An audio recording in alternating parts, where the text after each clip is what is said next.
안녕하세요. 미소교회 최준영 목사입니다. 2023년 10월 21일 오늘 날개 쉬는 생명수 샘물 모금 시작하도록 하겠습니다.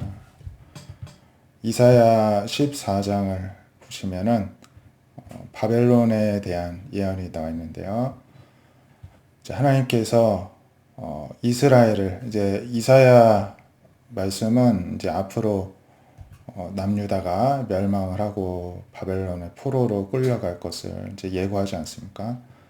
그래서 이제 하나님이 그 슬픔과 공고와 수고하는 고역에 이제 두셨다가 다시 놓으시고 안식을 주시는 날에 회복하시는 날에 이제 이스라엘은 바벨론 왕에 대하여 이 노래를 지어서 이르기를 압제하던 자가 이 바벨론을 의미합니다. 이 압제하던 자가 어찌 그리 그쳤으며 강판성이 어찌 그리 패하였는고 이런 노래를 하게 될 것이다 말씀을 하십니다. 그러니까 남유다가 바벨론 포로로 붙잡혀 가서 포로 생하는 도중에 나라가 바뀌게 되었죠. 바벨론이 멸망하고 이제 바사, 페르시아가 점령을 하게 되었습니다. 하나님은 이 바벨론을 하나님의 어떤 몽둥이로 이제 사용을 하셨죠. 이스라엘 백성들을 치는 회초리로 사용하셨는데 쓰임이 다하고서는 그 몽둥이와 통치자의 귀를 꺾으셨다는 것입니다. 이제 필요가 없으니 쓰레기통에 버리고 폐기하시는 것입니다. 그들이 분내어 여러 민족을 치되 치기를 맞이 아니하였고 노아의 열방을 억압하여도 그 억압을 막을 자가 없었는데 이제는 온 땅이 조용하고 평안하니 우리가 소리 높여 노래하는도다 하게 된다고 이사야 선지자를 통해 말씀을 하시는 것입니다. 향나무와 레바논의 백향목도. 레바논은 이스라엘 북쪽에 있는 산인데 이제 흰 산이라고 할 정도로 만년설이 이렇게 덮여 있던 산인데 아주 높고 큰 산이다 보니까 이제 나무가 아주 이제 울창하게 잘 자랐었는데 백향목이 아주 특산품이었습니다. 이 향나무도 비슷한 이제 잣나무과인데 이렇게 길쭉하게 높은 이런 침엽수가 발달해서 이런 이제 나무들도 이제 바벨론이 점령했을 때는 다 베어서 가져가가지고 건축 자재로 쓰고 하였는데 이러한 자연물들도 이제 그런 바벨론의 멸망을 통하여서 기뻐하게 될 것이다. 너가 넘어져 있은지 올라와서 우리를 베어버릴 자 없다 하는도다 하면서 의인화하여서 이렇게 표현하고 있습니다. 아래의 수월은 뭐 죽음의 세계, 뭐 지옥이라고도 할 수가 있겠죠. 소리 너로 말미암아 소동하여 이 여기서 해당하는 바벨론이죠. 바벨론이 오는 것을 영접하고 그것이 세상의 모든 영웅을 너로 말미암아 움직이게 하며 열방의 모든 왕을 그들의 왕제에서 일어서게 하므로 그들은 다 너에게 말하기를 너도 우리와 같이 연약하게 되었느냐. 같이 수월에 있는 사람들한테 즉 이런 소리를 듣게 된다는 것이죠. 너도 우리와 같이 되었느냐 이제 하리로다 말씀을 이제 하고 계십니다. 너의 영화가 수월에 떨어졌으며 너의 비파 소리까지 다 이제 밑바닥에 곤두박질 쳤다는 것이죠. 구더기가 너의 아래에 깔리며 지렁이가 너를 덮어도다. 너가 완전히 망했구나. 이제 비참하게 되었고 우리와 똑같이 되었구나. 이제 그런 소리를 듣게 된다는 것입니다. 마태복음 14장에는 이제 예수님 시대에 분봉왕 헤롯이 있었습니다. 분봉왕은 이제 지역을 나누어서 다스리던 어떤 봉건, 봉주, 그 영주라고 할 수가 있는데요. 그 지역에서만 왕입니다. 여러 왕이 있었습니다. 이 분봉왕 헤롯이 예수님에 대한 소문을 듣고 그 신하들에게 말하기를 이는 세례 요한이다. 세례 요한이 죽은 자 가운데서 다시 살아나서 예수로 지금 환생한 것 아니냐 이런 말을 했던 것입니다. 이런 능력 그 속에서 역사하는도다. 이제 놀라면서 이런 이야기를 했던 것입니다. 이런 말을 하는 이유는 전에 이 분봉왕 헤롯 왕이 그 동생 빌립도 또 다른 지역의 분봉왕이었는데 동생의 아내 헤로디아를 이제 헤롯 왕이 자신의 아내 여왕과 이혼을 하고 그 동생의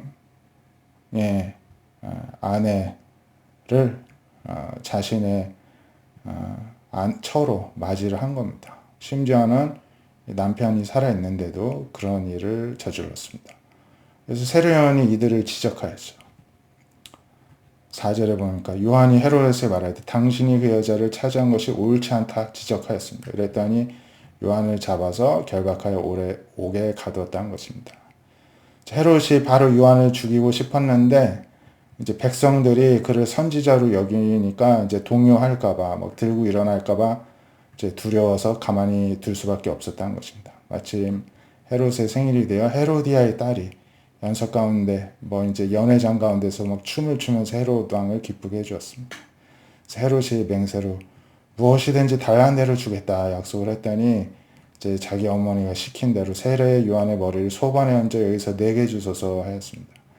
왕이 근심하지만 자기가 맹세한 것과 그 함께 앉은 사람들 때문에 이제 자기 체면 때문에 그렇게 하라고 명령을 하였습니다. 그래서 사람을 보내서 옥에 요한의 목을 베고 그 머리를 소반에 얹어서 소녀에게 주니 자기 어머니에게 가져갔다는 것입니다. 얼마나 악행을 저지른 것입니까?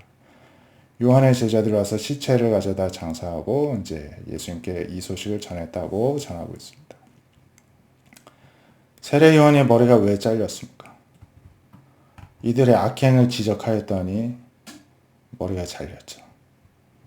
세례 요한이 어떤 악을 행한 건 아니었습니다.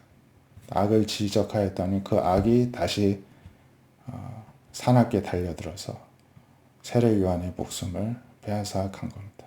물론 하나님께서 이러한 순교를 허락하셨기 때문에 그렇게 되었지만은 결국에는 이 헤롯 왕과 헤로디아가 악행을 저질렀는데 그 악행의 결과가 무고한 선량한 시민일 뿐만 아니라 마지막 선지자인 하나님의 사람인 세례 요한의 순교로 이끌어왔다는 것입니다.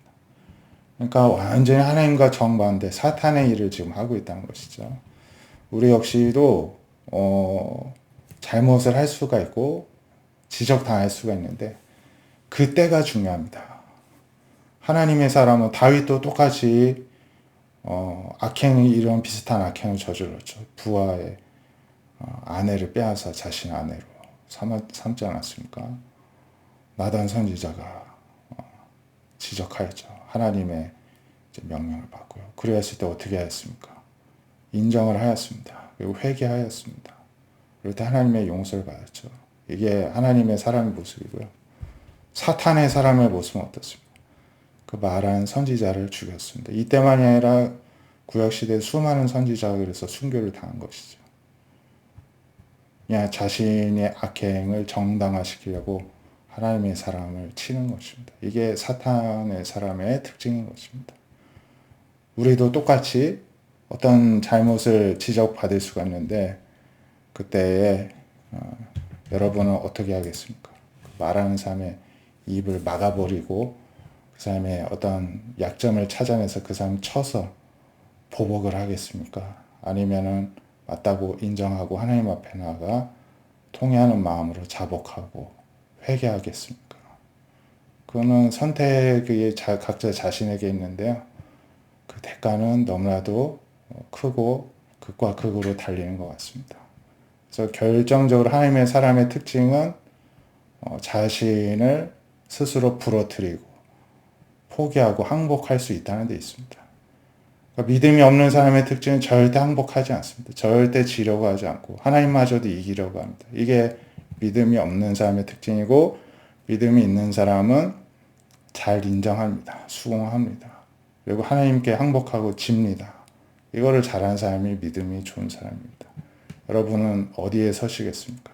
오늘도 스스로에게 물어보시면서 저와 여러분 모두가 하나님께 늘 순종하고 부드러운 마음으로 하나님 말씀을 귀 기울이며 하나님 지적하시고 책망하실 때 즉시로 순종하고 회개함으로 다시 하나님의 은혜로 회복되어지는 그런 은혜로 살아가는 저 여러분 되시길 바랍니다. 기도하겠습니다. 하나님, 저희 안에 못되고 악한 마음을 오늘도 성령이 불러 태워 주시옵시고 순종하는 마음, 또 하나님의 뜻을 따르는 순결하고 순전한 마음만 가득하게 하여 주시옵소서. 하나님 아버지 앞에 늘 두렵고 떨리는 마음으로 겸손하게 엎드려 살아가는 또 하나님이 사랑하시는 하나님의 백성으로 오늘 하루도 살아가게 하여 주시옵시고 또 내일 주일도 주님 앞에 그런 마음으로 나아가 온전한 예배를 드리는 우리 모두 되게 하여 주시옵소서.